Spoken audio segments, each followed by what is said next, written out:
Your pet would like to have a word with you. In fact, your dog, cat, bird, horse, fish, even bearded dragon would like to have an entire conversation with you.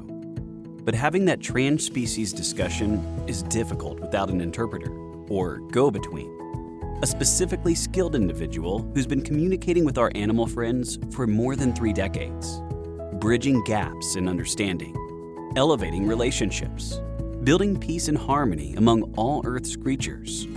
That person is Suzan Vaughn, the Animal Whisperer. In this episode, Fishing for Answers.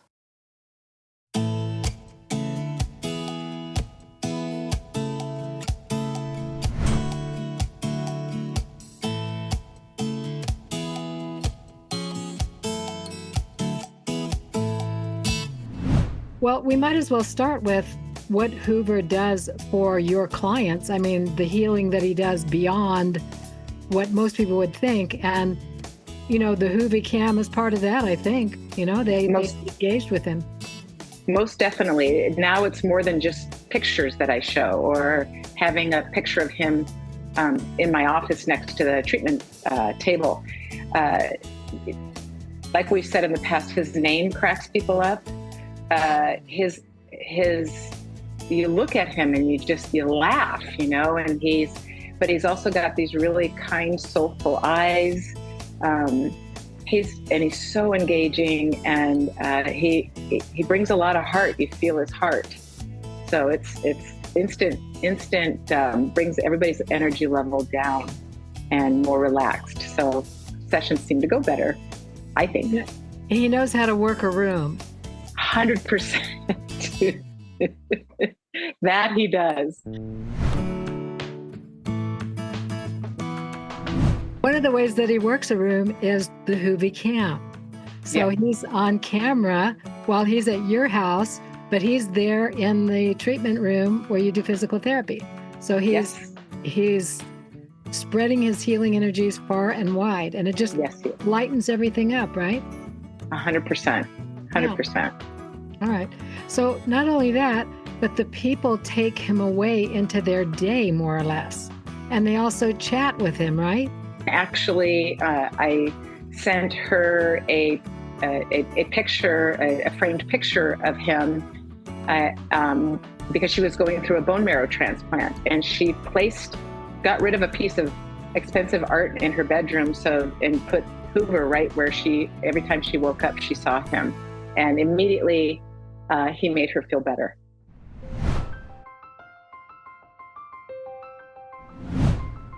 Can you speak just generally about the wisdom of Hoover? I mean, we've explored that. We've explored the wisdom of Hoover in several sessions.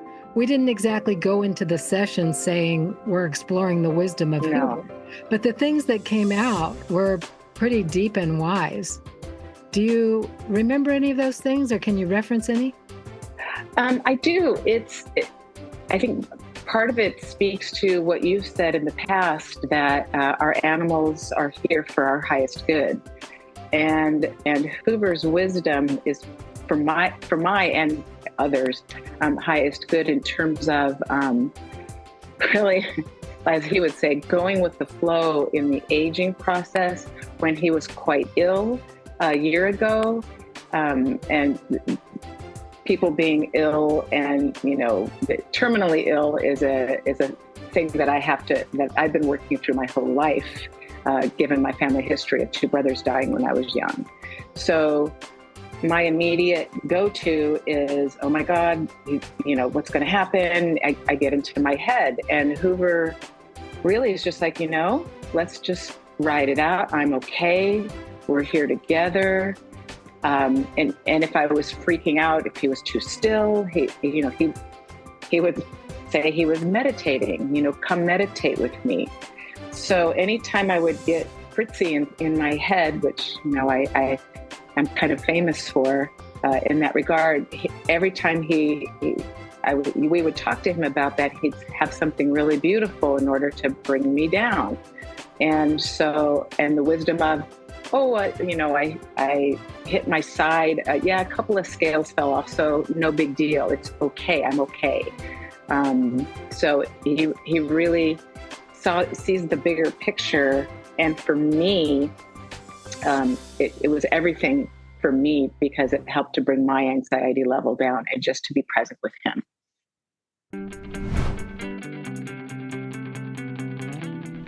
So some of the other things we've talked about are his habitat, how his personality is within his habitat. Can you say a little bit about what we learned?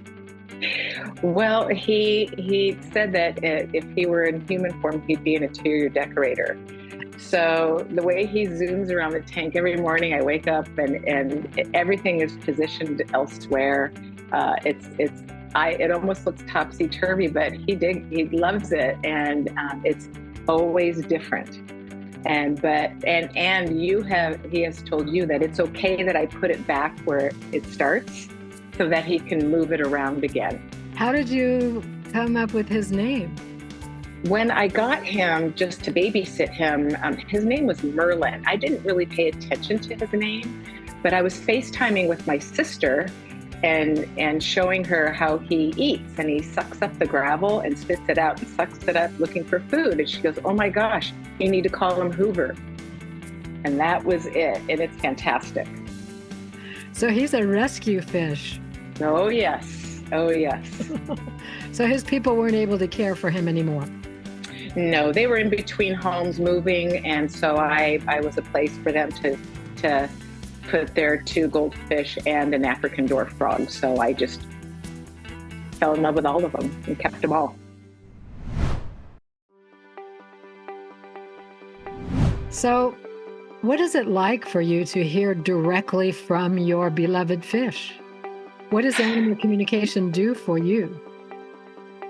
Oh gosh, it substantiates or validates what I know intrinsically of them, of their capacity for communication and to express love, to express, like the larger emotions. It's more of getting in tune with what he's actually saying, and it's always true. Because anytime he said something to you, and I would wait a day or 2 or whatever to see how it pans out, it always has panned out. So it's quite accurate. Okay. So he has a little bit of predictive nature to what he tells us. Yes. Oh, okay. Well, even when he expressed to you, I was worried about one of the spins and how it looked like he had scraped it and it was bloody. And he told you, no, it's coming from the inside. And so I was like, okay. So by the next day, it was gone. His body had resorbed it. So got me.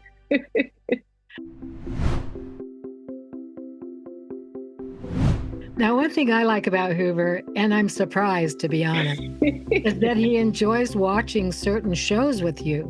The reason why I'm surprised is because I would have thought that the electronic output would be maybe problematic for a goldfish, but Hoover knows how much he can take. He's a very wise animal, but he also knows what he likes and what he doesn't like.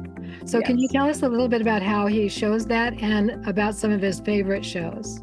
Yes. So very early on, I would sit with him, and after his neighbor bandit, the African dwarf frog, passed away, I would position the iPad at the side of the tank and do a photo roll so he could watch pictures of that. We could. And he would seem most of the time interested, so he would face there. And then at one point, I was not thinking about it, and the iPad was more in my lap, and I had a kind of a low-key movie on, and I was like, and he was facing out the other direction. I thought, is he watching this? And so, is he really watching this movie? So the next night, I said, okay, Hoover, I need to finish this movie. If you want to watch it. He stayed looking at the screen, going back and forth for an hour, finishing the movie with me. So then I tried other, shows. He particularly loves Sylvester Stallone. it was really funny. Anytime I put his show Tulsa King on, he was right there. Other shows that had like a lot of blow up and this and that, he would turn away from. And so he would look at the other end of the tank. But he showed particular affinity to the Netflix show, movie Naiad, about Diana Naiad, the swimmer. And he loved the ocean scenes, and he kind of mirrored some of it by watching it. And when bubbles were coming up, he went up to the top of the tank, got bubbles, and he blew bubbles at the same time. And it was quite remarkable, quite remarkable. Somebody asked me when we were on an interview together, why did he like that movie Naiad? So I asked him, he said, well, there was a great water element. Yes, 100%. So good.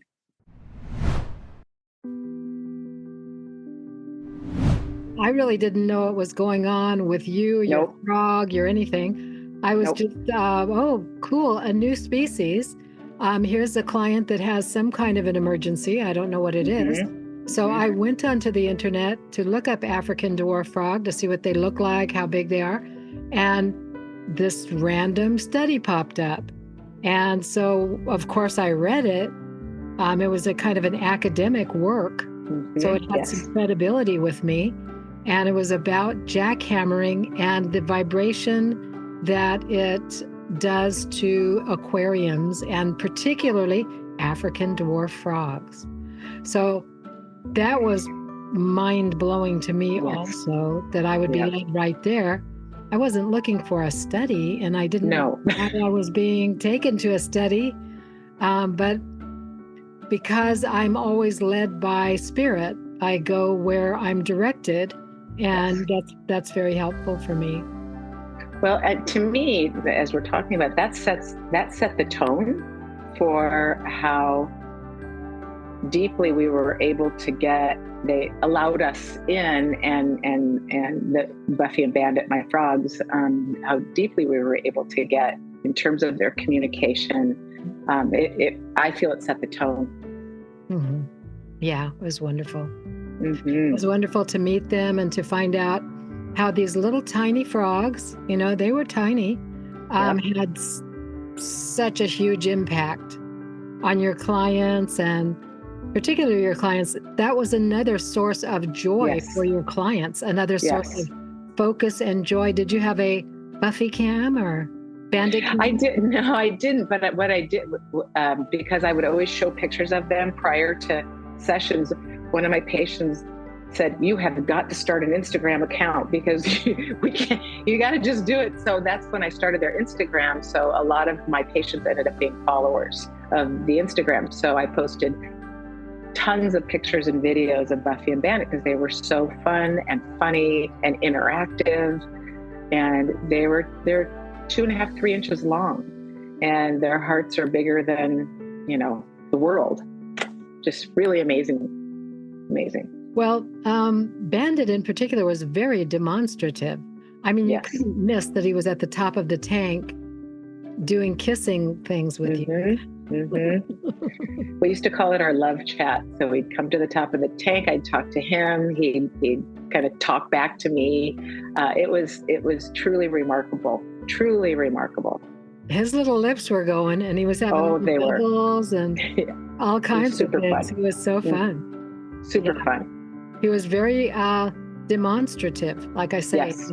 That's the thing we don't quite get about aquatic animals. Right. That their demonstration of their joy or their love is kind of different, because we don't navigate a watery home. Yes. So, and then Hoover was telling me one time, I have to get pretty dramatic. It's like bonking me across the head, It's like, hey, sis, I'm okay. It's like, are you okay? You're holding still. And he does a dramatic turn around, and then he stops and faces me like, okay, good enough for you? It's like, yes, thank you. So sweet. So sweet. And hilarious. I remember you asked me one time, why is he swimming all over, or why is he still? Yeah. You tell me I have to do some pretty dramatic moves to have Tracy feel that everything is okay. It's totally true. Oh my goodness. No.